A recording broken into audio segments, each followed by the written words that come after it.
यदि आप जीवन में आर्थिक व पारलौकिक समस्याओं से परेशान हैं अथवा किसी भी तरह का साधना संबंधी मार्गदर्शन, आध्यात्मिक अथवा भौतिक मार्गदर्शन प्राप्त करना चाहते हैं तो कॉल मी 4 ऐप से कॉल करें। डाउनलोड करें कॉल मी 4 ऐप और सर्च करें विश्वनाथ अघोरी, रहस्यों का सौदागर, विचारों का समंदर।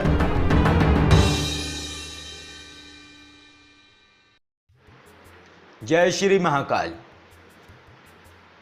गायत्री साधना, गायत्री माँ की साधना या उपासना व्यक्ति के अंदर ब्रह्म तत्व की ऊर्जा बढ़ाती है और साथ ही जो ब्रह्म तत्व है उसकी मात्रा व्यक्ति के अंदर बढ़ने लगती है और इसके साथ ही व्यक्ति के जो विचार हैं उनकी भी शुद्धि होती है और नकारात्मक शक्तियां व्यक्ति के ऊपर हावी नहीं हो पाती।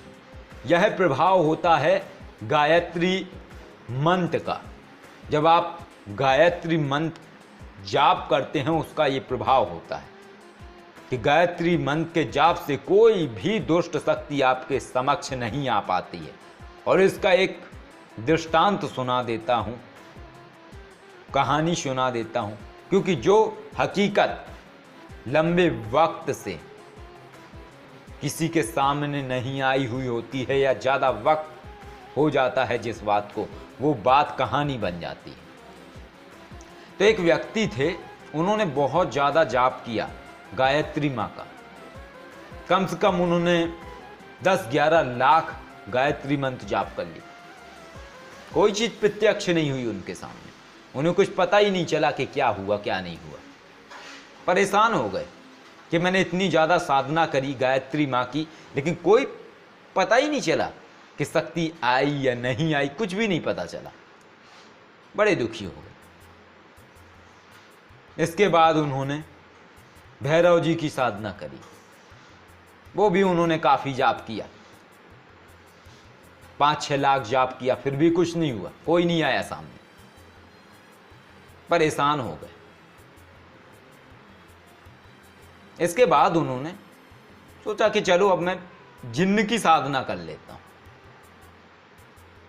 तो उन्होंने जिन्न की साधना करी। जब जिन्न साधना करी, 41 दिन का उन्होंने वजीफा पढ़ा, साधनाएं करी, सब कुछ किया। जब कर लिया फिर भी कोई नहीं आया। थक हार गए, परेशान हो गए और बोले सब बेकार है। तब एक आवाज़ आई कि मैं आ गया हूँ, साधना विफल नहीं हुई तुम्हारी, मैं हूँ। तो उन्होंने बोला, पंडित जी थे वो, उन्होंने बोला अच्छा कौन हो? बोले मैं ही तो हूँ जिसको तुमने बुलाया, जिन। उन्होंने बोला अच्छा भैया जिन हो तो सामने क्यों नहीं आ रहे? सामने आके बात करो, आवाज़ सुनाई दे रही है तुम्हारी, सिर्फ कहाँ हो? दिखाई तो दे नहीं रहे हो।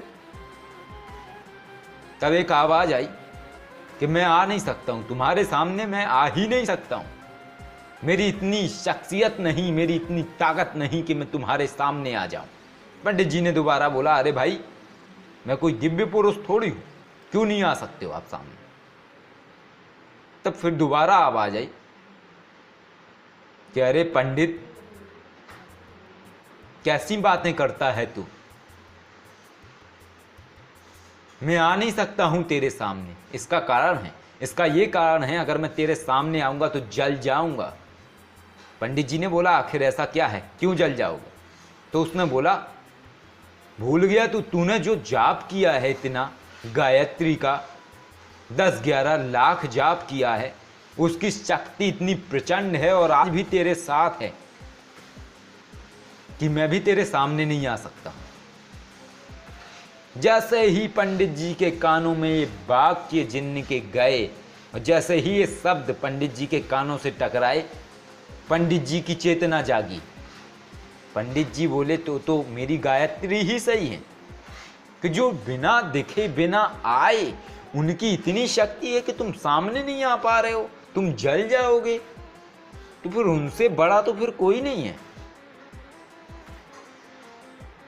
तो जिन्न ने यही बोला कि बेशक मैं तुम्हारी मदद कर सकता हूं, तुम्हारे काम कर सकता हूं, लेकिन तुम्हारे सामने नहीं आ सकता हूं, ना तुम्हें कभी दिखाई दूंगा, सिर्फ आवाज सुनाई देगी, तुम जो चाहोगे वो मैं करूंगा। तब पंडित जी को एहसास हुआ कि जो गायत्री मंत्र है उसकी कितनी शक्ति होती है। तो गायत्री मंत्र की शक्ति अपने आप में बहुत ही अद्भुत है, लेकिन नियम होते हैं। गायत्री मंत्र का जाप करने वाले व्यक्ति को मांसाहार नहीं लेना चाहिए, शराब नहीं लेनी चाहिए, अगर यज्ञोपवीत है यानी कि जनेऊ धारण किया हुआ है तो उसके नियम भी निभाने चाहिए, क्योंकि गायत्री मंत्र ब्रह्म ज्ञान देने वाला है। जय श्री महाकाल।